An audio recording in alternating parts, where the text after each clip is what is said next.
Ini sebenarnya Fadlizon ini dari Partai Gerindra yang sekarang belongs to penguasa, atau sebenarnya masih partai oposisi sih?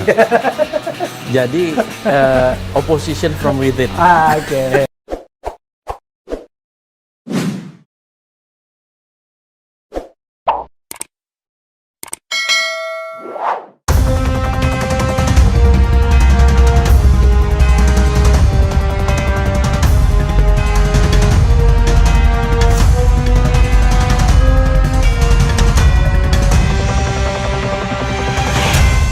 Nah, tetapi di bidang hukum, terutama pemberantasan korupsi, nggak maju-maju.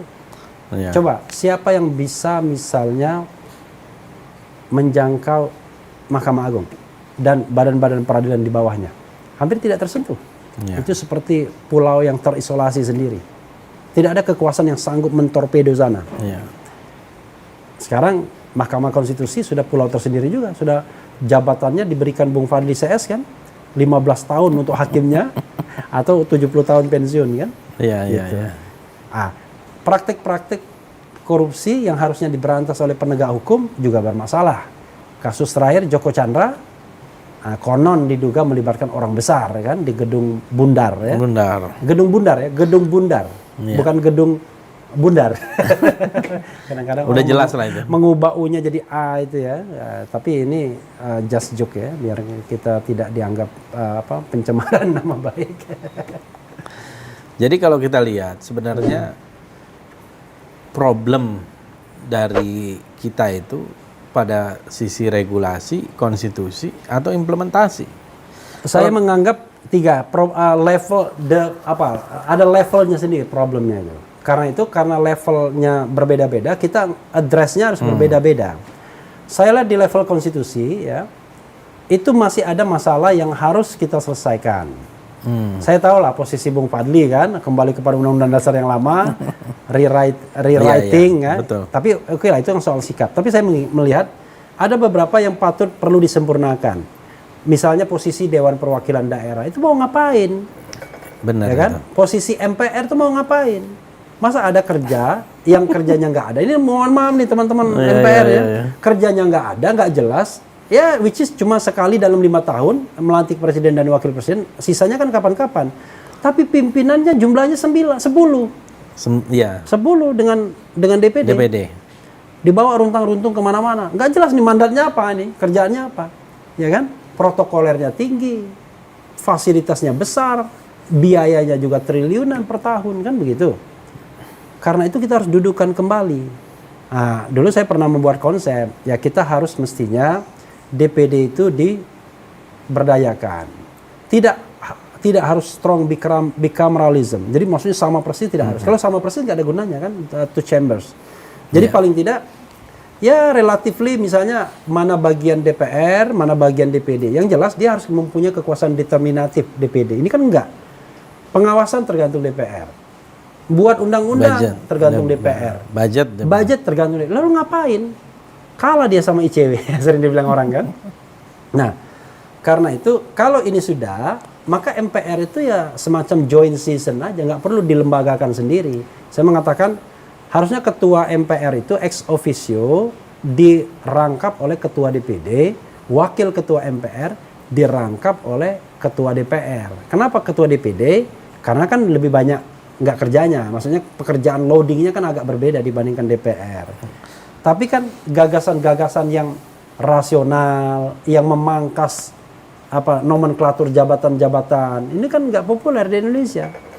Nah, memang masalahnya kan gini. Ini masalah. Oh, saya jawab dulu. Oh iya. Nah, karena itu ada level itu. Oh iya, oke. Selain level konstitusional, itu ada level undang-undang. Nah, kalau kita bicara level undang-undang, banyak undang-undang yang bermasalah. Undang-undang Minerba yang baru.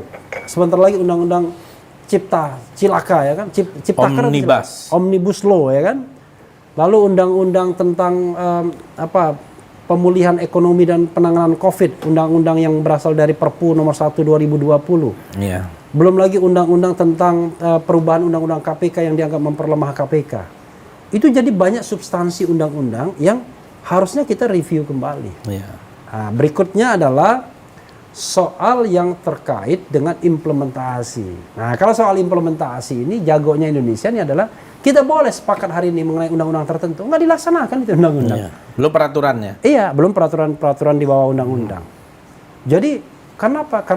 Karena apa ya? Ada teori begini mengatakan bahwa negara-negara seperti Indonesia legal culture-nya tuh nggak kuat. Saya ingat Barack Obama, dia menunda keberangkatannya ke Indonesia karena untuk memastikan undang-undang kesehatan goal di Kongres. Kalau Indonesia nggak peduli, walaupun ada undang-undang tentang BPJS dan lain sebagainya, akhirnya toh sehari-hari ditentukan oleh pola relasi dengan kekuasaan saja, kan begitu. Nah ini akan memprihatinkan, which is bisa baik, tapi bisa juga tidak baik. Kalau undang-undangnya tidak baik, maka pelaksanaannya bisa dibelokkan menjadi baik. Tapi yang masalah adalah kalau undang-undangnya sudah baik. Sudah baik. Nah, tapi kalau kita mau bicara tentang rule of law atau restart negara hukum, ya nggak bisa begitu. Kita harus betul-betul memastikan bahwa undang-undang segala aturan yang dibuat, disepakati itu dilaksanakan as it is, apa adanya. Ya. Begitu. Ya ini kan masalah yang kita hadapi ini semakin hari semakin kompleks ya.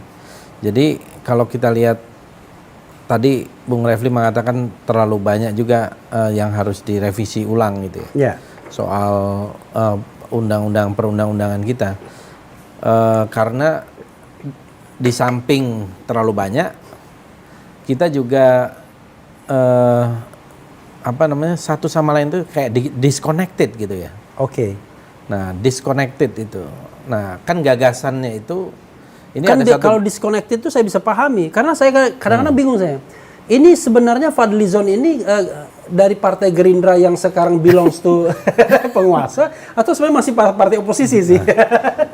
Jadi opposition from within. Oke. From within ya.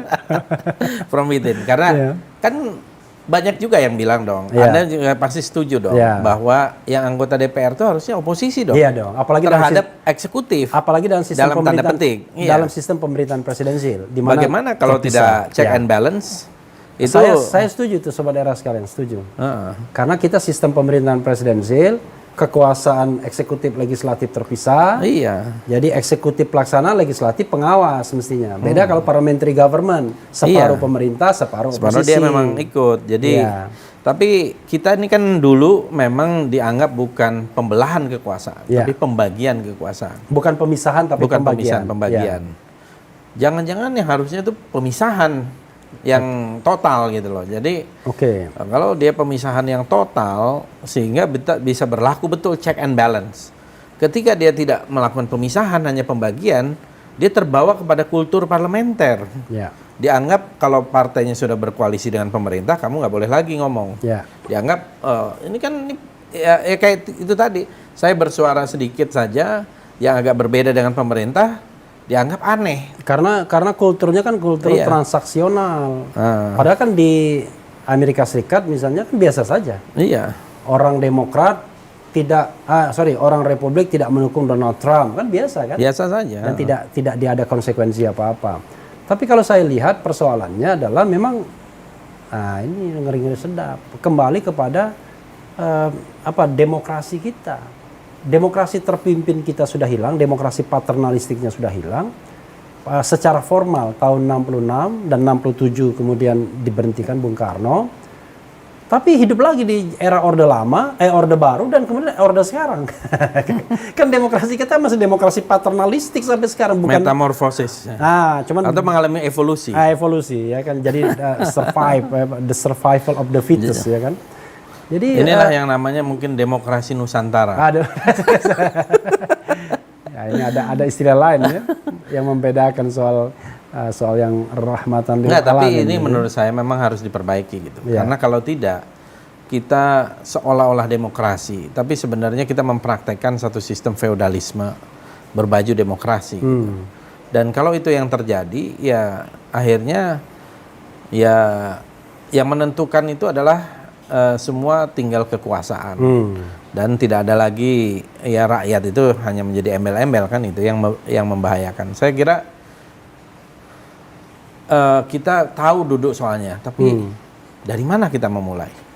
What is to be done? Nah, dari menghilangkan presidensial threshold. Saya setuju itu, saya setuju. Saya sependapat. Jadi sobat era sekalian, saya menjadi kuasa hukum Rizal Ramli dan satu lagi saya selalu lupa namanya Abdul Rahim ya. Itu agar MK mau menghapuskan, menyatakan presidensial threshold itu bertentangan dengan konstitusi. Kenapa? Selama masih ada presidensial threshold, pemimpin kita ini akan ditentukan oleh berapa gelintir orang saja. Dan itu tidak sehat bagi demokrasi. Betul. Dan juga akan tertutup pintu kompetisi. Nah itu yang berbahaya. Padahal menurut saya demokrasi itu harusnya paling bagus adalah harus dia open competition, tapi begitu Anda sudah masuk dalam kompetisi, aturannya ketat. Ya, betul. Jadi governance pemilunya itu betul-betul dipraktekkan. Kalau kita kan enggak, pintu masuknya dipersempit dan dengan rekayasa tertentu hanya 2 calon saja, paling tidak 2 perhelatan terakhir. Begitu masuk itu brutal. yang lain adalah uang. Iya, betul. Jadi gini, kalau kita bicara tentang gini, ada yang namanya bukan kejahatan ya, pelanggaran berat dalam pemilu. Misalnya satu, sumbangan dana kampanye yang ilegal. Wah, itu udah praktek biasa itu di Indonesia, dalam pemilu Indonesia. Yang 2, keterlibatan birokrasi. Itu udah biasa. Keterlibatan yang namanya state apparatus. Udah biasa juga. Iya, betul. Jadi ketika saya di Inggris, mereka bercerita tentang electoral fraud. Wah, mereka malu, 1 kasus 2 kasus di Inggris, dia sedang investigasi orang menggunakan data orang lain untuk memilih. Kalau mereka kan dapat undangan kan? Nah, mereka nggak ada lagi yang namanya update data kependudukan kayak kita, karena kependudukan itu sudah updated anytime kan? Udah jadi, sesuatu yang otomatis. Iya, automatically. Jadi ketika mereka mau pemilu, mereka tinggal diundang aja. Iya. Nah, undangan itu kalau fraud mereka kan mereka sering menggunakan undangan orang lain. Itu saja dianggap sudah luar biasa, mencoreng muka pemilu mereka. Saya bilang di Indonesia biasa aja yang begitu. Ya mungkin yang lebih dari itu juga banyak. Rizal Ramli mengatakan ini demokrasi kriminal. Iya, demokrasi kriminal. Saya bahkan mengatakan, Bung ya, menguasai Indonesia itu gampang, cukup 6 triliun. Kok bisa begitu? Ini mohon maaf ya, ini ada Gerindra juga di sana. Ya cukup saja kuasai 6 partai politik yang ada di istana saat ini, masing-masing 1 triliun. Nah, saya tidak mau menghina ya, tapi ini kan hipotesis yang masih masuk akal. Nah, tapi selain saya setuju tadi soal presidential threshold harus zero, supaya makanan yang ada di meja ini semakin banyak dan rakyat memilih. Tapi juga satu dong, biar kita fair sama partai politik. Kan partai politik ini pilar yang paling penting dalam demokrasi. Apa masalahnya? Saya mau menyinggung ini juga. Iya, political financing. Nah, sekarang ini kan partai politik itu dibiarkan nggak jelas dananya dan tidak diatur. Hanya diberikan kalau tidak salah 1 suara itu 10.000, bukan 10.000. Cuma 1.000. Tadinya malah 100 rupiah per suara. Nah, saya pernah datang ke Meksiko. Saya datang ke KPU-nya Meksiko, ketemu ketua KPU-nya, Lorenzo kalau tidak salah namanya. Dia menjelaskan dengan menarik gitu.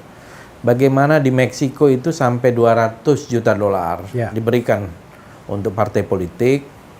Kalau tidak salah 30 itu equally, sama rata untuk administrasi. 70% itu proportionally, ya sesuai dengan jumlah suara. Dan itu dalam rangka untuk memaintain termasuk semua aktivitas kepartaian, termasuk pemilihan umum, pemilihan daerah atau semacam itu ya, dan teraudit gitu ya. Nah, kita juga harus memikirkan partai politik itu uangnya dari mana. Nah, karena kalau tahun 55 itu kan semua partai politik boleh bisnis, punya konsesi, punya apa namanya SPBU, punya dan perkebunan. Juga pemilunya boleh perorangan soalnya. Boleh perorangan. Sebenarnya 55 tuh jauh lebih demokratis ya.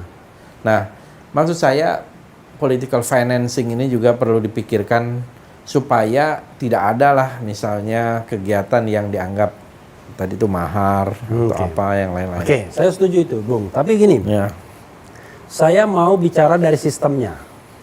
Kalau kita membiayai kegiatan partai politik, baik itu kegiatan rutinnya maupun dia kampanye pada saat pilpres, pileg dan lain sebagainya, maka kita akan menggarami air laut.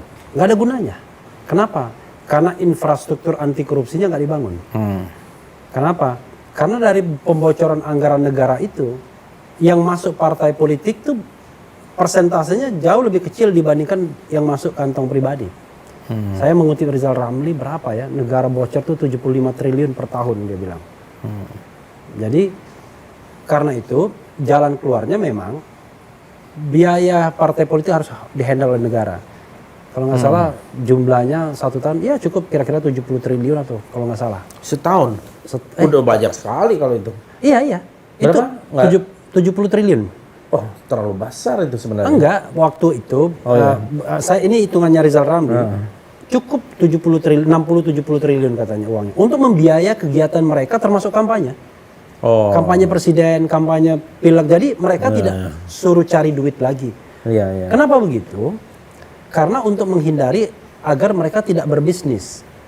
Jadi betul-betul mereka hanya memikirkan bagaimana kontestasi pileg, kemudian pilpres dan pilkada. Jadi semua dibiayai. Sarana untuk mengekspresikan diri itu dibiayai oleh negara. Agar tidak terjadi korupsi, tidak terjadi money politics, kan begitu? Iya, betul. Tapi masalahnya, Bung, kita ini kan bicara tentang political will. Nah, ada nggak teman-teman Bung Fadli political will? Kenapa? Karena pemilu yang amburadul seperti ini, terutama pilkada, kan uang. Contoh misalnya, kita bicara tentang candidacy buying, bagaimana beli perahu. Undang-undang mengatakan, kalau seseorang itu ketahuan beli perahu, diskualifikasi. Partai yang terima sewa perahu tidak boleh ikut pilkada berikutnya. Paradoksnya adalah semua yakin. Semua yakin memberikan uang kepada partai politik, kan begitu? Dan dia nggak berani ngomong tentu mereka. Itu kan paradoksnya. Semua yakin bahwa semua kandidat dianggap kasih itu uang sebagai uang untuk kampanye kan? Iya, lalu kemudian dengan santainya, wah ya itu kan uang ya entertain dan lain sebagainya untuk kelangsungan hidup partai. Tapi pertanyaannya adalah berapa yang masuk partai, berapa yang masuk kantong pribadi. Jadi lagi-lagi akhirnya, presidensial threshold kita sepakat kan? Pembiayaan partai politik tapi program anti korupsinya harus dibangun. Setuju. Tanpa itu nggak bisa kemana-mana kita, going nowhere kita. Gitu. Nah, saya sependapat. Mungkin ya berikutnya juga yang penting untuk kita lihat nih. Tadi Bung Refli menyinggung data penduduk. Ini kita negara sudah di abad ke-21. Tapi mungkin di antara banyak negara, termasuk dengan Afrika, kita ini termasuk yang sangat terbelakang soal data penduduk. Padahal ini kan persoalan remeh-temeh. Persoalan gampang. Tidak bisa kita punya yang namanya single identity card atau dulu number. Dibilang single identity number soalnya. Dan itu kependekannya kan sin, dosa. Amerika udah tahun berapa itu punya yang namanya social security number. Kalau dia kan social security number. Saya masih ada tuh SSN, tapi lupa saya nomornya. Tapi artinya itu dengan dia punya satu kartu, nggak perlu pakai macam-macam. Apalagi kartu apa namanya, Indonesia Pintar, kartu Indonesia Sedih, kartu Indonesia Bahagia, atau kartu Indonesia Sabar. Dia cukup satu kartu itu. Itu udah semua. Nah, maksud saya ini juga persoalan termasuk di dalam sistem kita. Begitu ini abu-abu semua, termasuk data pemilu, data statistik, dan ini setiap pemilu kita selalu mempersoalkan data pemilih. Ini kan salah satu loophole, sumber kecurangan, merampok suara rakyat gitu.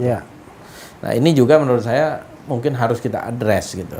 Iya, tapi yang jadi masalah, kita kan mau coba buat yang namanya KTP elektronik ini. Ini elektronik atau bukan sih sebenarnya? Jadi ternyata anggaran yang triliunan itu hanya mendapatkan KTP yang no function. Nggak ada bedanya dengan KTP laminating. Iya, benar. Kan ini kan nggak bisa kita functionkan kemana-mana. Kan ada dong biometriknya, ada dong. Iya kan ada biometriknya, tapi buat bisa apa fungsinya ini sehari-hari? Saya nggak pernah pakai untuk kecuali untuk memperlihatkan mana KTP Anda.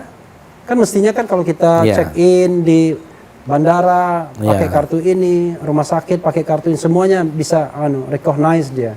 Tapi kan nggak pernah terjadi. Ya sobat era sekalian, itu bincang saya dengan Fadli Zon, anggota DPR dari Partai Gerindra. Dan ini sebenarnya bukan perbincangan seperti halnya tanya jawab, saya tanya kemudian Fadlizon menjawab, tapi ini adalah sebuah crossfire. Walaupun saya tidak mewakili siapapun, ya, beliau mewakili dari partai politik, tapi dalam perbincangan ini beliau adalah pribadi yang mandiri, independen, dengan view, dengan pandangan, dengan perspektif yang mandiri juga. Nah, mudah-mudahan apa yang kita bicarakan itu bisa menjadi pembelajaran baik bagi kami maupun bagi kita semua. Karena kalau bilang kami dan kita, kadang-kadang terakhir ini agak sensi ya. Karena itu saya sebutkan semua bagi kami dan bagi kita semua. Wabillahi taufiq wal hidayah. Wassalamualaikum warahmatullahi wabarakatuh.